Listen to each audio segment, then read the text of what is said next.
అడుగుతా ఉన్నాను. ఇలా తెలంగాణ బిడ్డ అయిన సుదర్శన్ రెడ్డి గారికి నీకు ఎట్లా మోసం చేయబుద్ధి అయింది? ఎప్పుడు కూడా నీ గురుదక్షిణ చంద్రబాబు నాయుడు గారికి నరేంద్ర మోడీ గారికి ఇస్తూనే ఉంటావా? ఎందుకు అమ్మి ఓట్లన్నీ తెలంగాణ అన్నీ కూడా తీసి బీజేపీ పార్టీకి ఎందుకు వేసిండు? యావత్ తెలంగాణ సమాజానికి నువ్వు జవాబు చెప్పాలి. సుదర్శన్ రెడ్డి సార్, మీరంటే మాకు చాలా గౌరవం. కానీ మీ వెన్నుపోటు మిమ్మల్ని ముందలు పంపించిర్రు, వెన్నుపోటు పొడిచిర్రు. ఇవాళ ఆయన ఏం చెప్తుండు బయట? రేవంత్ రెడ్డి గారు, రాహుల్ గాంధీ గారు చెప్పిర్రు నేను క్యాండిడేట్ పెట్టినా, మోడీ గారు చెప్పిర్రు నేను ఓట్లు వేసిన అని చెప్తా ఉన్నాడు. ఇది వాస్తవం కాదా? నేను చెప్పింది ఏదైనా అబద్ధం ఉందా? మరి నిజంగా లేకపోతే ఎలక్షన్లు అవుతుంటే ఎలక్షన్ సమయంలో ఎలక్షన్ అయిపోయాక మీరు బీజేపీ పార్టీ మంత్రులను కలవాల్సిన అవసరం ఏమొచ్చింది? బీజేపీ పార్టీకి సంబంధించిన మంత్రులని ఎందుకు కలిసిండ్రు? దీనికి జవాబు చెప్పండి. బాజాబ్తు తెలంగాణ ద్రోహి రేవంత్ రెడ్డి గారు మరొక్కసారి తెలంగాణని మోసం చేసిన అనేది స్పష్టంగా కనబడతా ఉంది. ఇలా రేవంత్ రెడ్డి గారికి అలవాటు అయిపోయింది, ఆయనకు అమ్ముకోవడం అలవాటు కదా. ఇలా గ్రూప్ 1 పోస్టులని మొన్న మా ఆర్ఎస్ ప్రవీణ్ గారు చెప్పినట్టు 1700 కోట్ల రూపాయల స్కామ్ చేసిర్రు, అదే అమ్ముకున్నాడు. నిన్నగాక మొన్న స్వయంగా చూసిర్రు మిరియాల కూడా ఎమ్మెల్యే గారు, వాళ్ళేమో యూరియా బస్తాల లోడ్ లారీలు అమ్ముకుంటుర్రు. ఇవాళేమో స్వయంగా వైస్ ప్రెసిడెంట్కి సంబంధించిన ఓట్లు, ఎంపీ ఓట్లు ఇవాళ మళ్ళా అవి కూడా అమ్ముకున్నారు. ఇలా అన్నీ అమ్ముకున్నాడే ఈ రాష్ట్రంలో. ఇది వాస్తవమా కాదా ఒక్కసారి ఆలోచన చేయండి. ఇంకొకటి కూడా తెలంగాణ ప్రజలు ఆలోచన చేయాలి. ఇలా రేవంత్ రెడ్డి గారు నరేంద్ర మోడీ గారితో ఎట్లా వివరిస్తున్నాడో స్వయంగా చెప్తా మీకు. ఇలా ఇంకోటి చెప్పిన, ఇలా రాహుల్ గాంధీ గారేమో స్వయంగా ట్వీట్ చేస్తారు. ఏమని ట్వీట్ చేస్తారు? ఈడీ, సిబిఐ, ఐటీ అనేది ఇవేమో కేవలం బీజేపీ సంస్థల్లా ఉన్నాయి తప్పితే ఇవి కాదు అంటాడు. ఈయనేమో కాళేశ్వరం ఎంక్వైరీ అని చెప్పి సిబిఐ ఎంక్వైరీకి వేస్తాడు. మరి ఇది రాహుల్ గాంధీ గారేమో సిబిఐ అనేది బీజేపీ సంస్థ అని అంటున్నాడు. మరి నువ్వు ఎవరితో చర్చ చేసుకొని సిబిఐ ఎంక్వైరీ చేయించినావు? మంచిది, అదొక్కటి అడ్డంగా దొరికినావు. మళ్ళీ అక్కడ కూడా అది అయిపోయిన తర్వాత రేవంత్ రెడ్డి గారు కాళేశ్వరం మీద సిబిఐ ఎంక్వైరీ చేసేటప్పుడు పాపము ఏ ఒక్క మంత్రికి వాళ్ళ క్యాబినెట్లో సిబిఐ ఎంక్వైరీ చేస్తుండని ఎవరికి కూడా తెలియదు. అందరు కూడా సిట్ వేస్తుండో ఏసీబీ వేస్తుండో అనుకున్నారు. కానీ మంత్రులే ఆశ్చర్యపోయినరు. ఇలా మంత్రులే స్వయంగా సిబిఐకి ఎందుకు ఇచ్చిండు ఇలా అనేది మొత్తం గుసగుస పెడతా ఉన్నారు. ఇలా వాస్తవంగా చెప్పాలంటే ఇలా కాంగ్రెస్ పార్టీ వాళ్ళని చూస్తుంటే నాకు చాలా జాలేస్తూ ఉంది. అది కాంగ్రెస్ పార్టీలో ఉన్న సీనియర్ మంత్రులు కావచ్చు, సీనియర్ నాయకులు కావచ్చు, కాంగ్రెస్ పార్టీ కార్యకర్తలు కావచ్చు, వాళ్ళని చూస్తుంటే జాలేస్తూ ఉంది. ఎందుకంటే ఈ తెలంగాణ రాష్ట్రంలో కాంగ్రెస్ పార్టీ ముఖ్యమంత్రియా లేకుంటే ఈయన బీజేపీ పార్టీ ముఖ్యమంత్రియా మాకైతే అర్థమైతే లేదు. కానీ కాంగ్రెస్ పార్టీ కార్యకర్తలని నాయకులని చూస్తుంటే జాలేస్తూ ఉంది. ఎందుకంటే రేవంత్ రెడ్డి గారు కాంగ్రెస్ పార్టీని తీసుకుపోయి నడి సముద్రంలో ముంచుతూ ఉన్నాడు. మొత్తము బీజేపీకే సాయం చేస్తూ ఉన్నాడు. ఇలా నరేంద్ర మోడీ గారు ఏది చెప్తే అది ఇవాళ రేవంత్ రెడ్డి గారు చేస్తూ ఉన్నారు. ఇలా ఒక్కటి నేను అడుగుతా ఉన్నా, ఇలా బీజేపీ వాళ్ళకి రేవంత్ రెడ్డి గారికి ఇలా టైఅప్ లేకపోతే నేను మరొక్కసారి సవాలు విసురుతా ఉన్నా. ఇలా గ్రూప్ 1 ఎగ్జామ్ మీద బాజాబ్తు ఇలా గ్రూప్ 1 పోస్టులో అమ్ముకున్నారు మీరు అని బాజాబ్తు మేము చెప్పినాం. హైకోర్టు కూడా చాలా సీరియస్గా దాని మీద ఆర్డర్ ఇచ్చింది. మరి మీకు దమ్ముంటే, మాకు ఇష్టం లేదు కానీ భాషకు చెప్తున్నాం, దమ్ముంటే మీరు ఈ గ్రూప్ 1 దాని మీద సిబిఐ ఎంక్వైరీ అయ్యండి. ఆనాడు బండి సంజయ్ గారు మా పప్పుడు గ్రూప్ 1 అయినప్పుడు ఎంత హంగామా చేసిండ్రు మీరు గుర్తు తెచ్చుకోండి. మరియు ఇవాళ గ్రూప్ 1 మీద ఇంత పెద్ద స్కామ్ అయితే బండి సంజయ్ గారే ఈ భారతదేశానికి హోమ్ మినిస్టరు. మరి బండి సంజయ్ గారు, మీరు రేవంత్ రెడ్డి గారు, బీజేపీ వాళ్ళు, కాంగ్రెస్ వాళ్ళు టైఅప్ లేకపోతే గ్రూప్ 1 మీద సిబిఐ ఎంక్వైరీ అయ్యండి. ఎందుకు దాని మీద వేయరు? ఎందుకంటే వాళ్ళు టైఅప్ ఉన్నారు కాబట్టి. ఎక్కడ వేస్తారు? వెయ్యరు. కానీ దీన్ని చాలా సీరియస్గా తీసుకోవాల్సిన అవసరం ఉన్నది. ఇవాళ తెలంగాణ బిడ్డ అయిన సుదర్శన్ రెడ్డి గారు నిలబడితే వారికి వెన్నుపోటు పొడిచింది ఇవాళ అదే రేవంత్ రెడ్డి గారు. రేవంత్ రెడ్డి గారు ఏమన్నారు మరోసారి చెప్తున్నాను, మీ అందరికి గుర్తు చేస్తున్నాను. రాహుల్ గాంధీ గారు చెప్పిర్రు, నేను నిలబెట్టినా. కానీ నరేంద్ర మోడీ గారు చెప్పిర్రు, ఓట్లు మాత్రం బీజేపీకి వేయించిన. ఇది వాస్తవం, ఇది నేను చెప్పింది. ఇది ఆలోచన చేయండి. ఇది నేను చెప్పింది వాస్తవమా కాదా ఒక్కసారి మీ గుండె మీద చేసుకొని ఆలోచన చేయండి.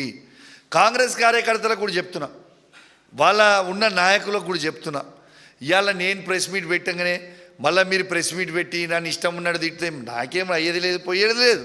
కానీ మీ గుండె మీద చేసుకొని మీరు ఆలోచన చేయరి. ఇలా కాంగ్రెస్ పార్టీని నడి సముద్రంలో ముంచుతున్నా లేదా?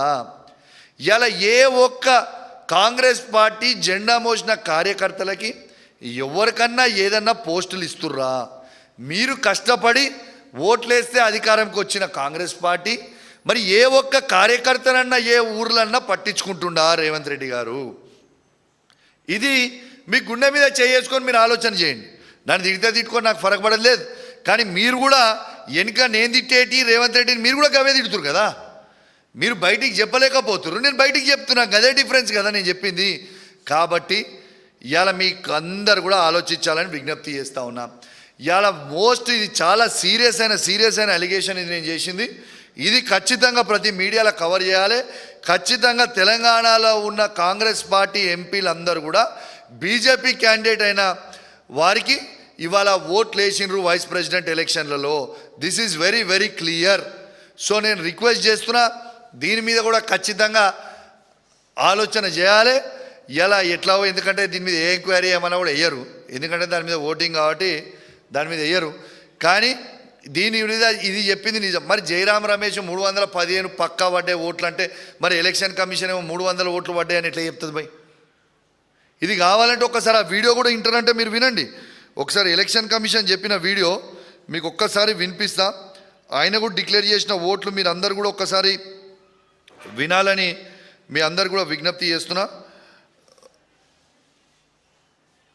ఆ వీడియో కూడా మీకు చూపిస్తా. వాళ్ళ ఎలక్షన్ డిక్లేర్ చేసింది.